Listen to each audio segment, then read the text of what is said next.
wabarakatuh. Alhamdulillahirrabbilalamin. Segala puji bagi Allah subhanahu wa ta'ala yang telah memberikan kita kesehatan dan kesempatan. Salawat serta salam semoga senantiasa tercurah kepada Nabi Muhammad SAW beserta keluarga, sahabat, dan seluruh umat hingga akhir zaman. Pada kesempatan ini saya akan menjelaskan tentang demokrasi, kepemimpinan, dan penegakan hukum dalam perspektif Islam. Yang pertama, ada demokrasi dalam perspektif Islam.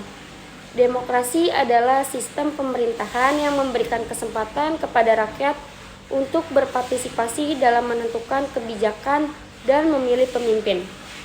Dalam Islam, istilah demokrasi tidak disebutkan secara langsung, namun terdapat prinsip-prinsip yang sejalan, yaitu musyawarah, keadilan, persamaan, dan tanggung jawab. Allah subhanahu wa ta'ala berfirman dalam surah Asy-Syura ayat 38 bahwa orang-orang beriman menyelesaikan urusan mereka dengan musyawarah. Ayat ini menunjukkan bahwa Islam sangat menghargai pendapat bersama dan dalam mengambil keputusan. Namun, demokrasi dalam Islam tetap memiliki batasan. Kebebasan yang diberikan harus tetap dengan sesuai Al-Quran dan Sunnah. Artinya, keputusan yang bertentangan dengan ajaran Islam tidak dapat dibenarkan meskipun didukung oleh banyak orang. Dengan demikian, demokrasi dalam Islam bukan hanya mengutamakan suara mayoritas, tetapi juga menjunjung tinggi nilai-nilai keadilan, kejujuran, dan ketakwaan kepada Allah. Dan yang kedua, ada kepemimpinan dalam perspektif Islam. Kepemimpinan adalah amanah yang akan dimintai pertanggungjawaban oleh Allah Subhanahu wa ta'ala. Seorang pemimpin tidak hanya bertugas mengatur masyarakat, tetapi juga menjadi teladan dalam akhlak, kejujuran, dan tanggung jawab.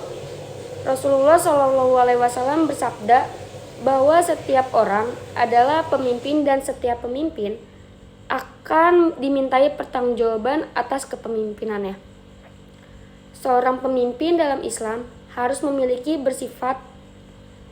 beberapa sifat, antara lain jujur atau shidik, dapat dipercaya atau amanah, menyampaikan kebenaran atau tabligh, cerdas dan bijaksana atau fatonah, adil terhadap seluruh masyarakat tanpa membeda-bedakan, mengutamakan kepentingan umum daripada kepentingan pribadi. Rasulullah SAW merupakan contoh pemimpin terbaik. Beliau memimpin dengan kasih sayang, keadilan, serta mengutamakan musyawarah dalam mengambil keputusan. Oleh karena itu, setiap pemimpin hendaknya meneladani sifat-sifat Rasulullah SAW. Dan yang ketiga, ada penegakan hukum dalam perspektif Islam. Islam mengajarkan bahwa hukum harus ditegakkan secara adil tanpa memandang kedudukan, kekayaan, maupun hubungan keluarga. Allah Subhanahu wa ta'ala berfirman dalam surah An-Nisa ayat 135 agar orang-orang beriman menegakkan keadilan dan menjadi saksi karena Allah meskipun terhadap diri sendiri, orang tua, ataupun kerabat.